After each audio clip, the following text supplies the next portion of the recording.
One of the themes of the Gospel of Mark is the power of Jesus.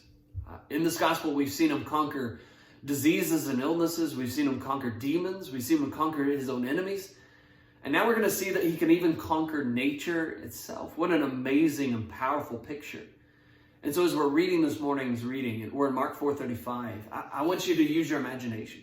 Put yourself in the middle of the story. Imagine that you're out in a boat in the middle of the sea, and the same thing that is happening to the disciples are happening to you. It says, on the same day when evening had come, he said to them, "Let us cross over to the other side." And when they had left the multitude, they took him along in the boat as he was. And other little boats were also with him. And a great windstorm arose, and the waves beat into the boat so that it was already filling. But he was in the stern, asleep on a pillow. And they awoke him and said to him, "Teacher, do you not care that we're perishing?" And then he arose and he rebuked the wind, and he said to the sea, "Peace, be still." And the wind ceased, and there was a great calm. Jesus is with his disciples out in the middle of the sea in a boat. And in comes this great storm. In fact, the waves are beating so hard that the boat begins to fill up with water and it begins to sink. And the disciples are in panic mode. They're anxious. They're worried. Meanwhile, how's Jesus feeling about all this? Well, he's not. He's asleep in the stern. And the disciples who are panicked and they're anxious, they go to Jesus and they said, "Does you care that we're about to die in the middle of the sea?"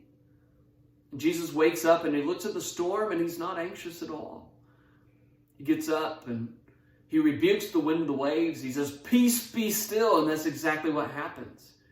You know, if a storm was to blow over, it would take a while for the sea to calm itself. But that's not what happened here at all. The wind immediately ceased and so did the waves. And there was a great calm, just like the great storm that had come upon them.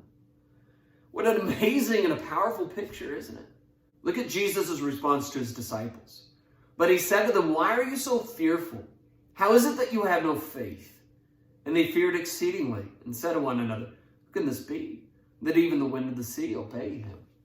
Think about everything that the disciples had seen. At the sound of his voice, he'd conquer illnesses and diseases like they never even existed, like the person never even had them.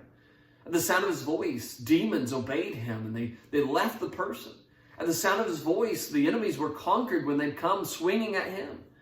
And now they see this great storm and they don't think Jesus can do anything about it.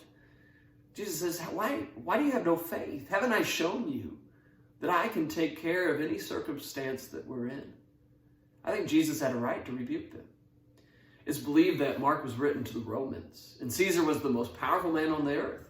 At the sound of his voice, he could tell his armies to go and conquer a city or conquer a nation, and that's exactly what they went and did. But Mark's point here is that Jesus can do things that Caesar couldn't even imagine or dream about doing. Jesus is so much more powerful than anyone, and he can conquer any circumstance.